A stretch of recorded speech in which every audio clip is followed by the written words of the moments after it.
As long as humans have roamed the earth, they have each found a way to leave their mark on the land. It started off as hieroglyphics, but today it is known as graffiti.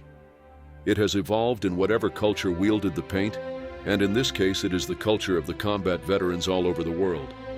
Because graffiti could hold several meanings, it was a perfect way for veterans to remember a battle, share secret information as well as warnings. This special graffiti, called soldier art, began around 1860 during the Civil War as a way to communicate with each other. As the world heard war stories through General Lee and General Grant, it was a different story for those who did most of the fighting.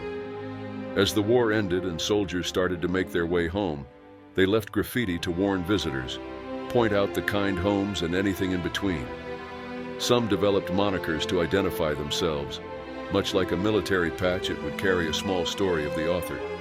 Some would leave soldier art in prison cells and even the battlefield years later. Later, during World War I, it was very popular for pilots to have a female pin-up painted on the cone of their plane, sometimes displaying a name. It served as a morale booster for all soldiers to remind them what they are fighting for back home. It was also a way for the pilots to feel like the plane belongs to them, their one and only true ride or die. Sometime in World War II, a mysterious message began to pop up on the battlefield. Kilroy was here, and its origins come from the combination of two countries. The message is claimed to be tied to the Americans, although there are multiple origin stories. One was it began as something a metal factory worker wrote on all pieces he inspected, but the original artist was never found. They even held a contest to encourage him, or her, to come forward.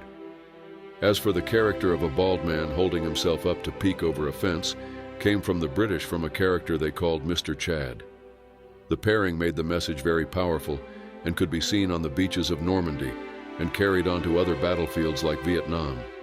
Speaking of, it was about the time of the Vietnam War that the message carried an anti-war position as veterans and activists battled politicians on their own turf.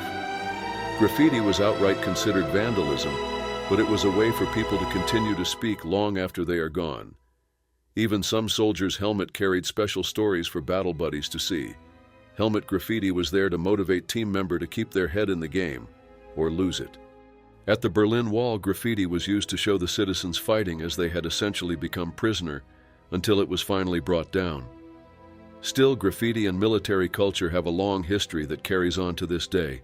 Thankful it is now a respected art form that can be displayed in the right venues and be preserved. Still, there are ways to get yourself in trouble for just going out and doing it yourself, so remember to get permission before you go on that mission.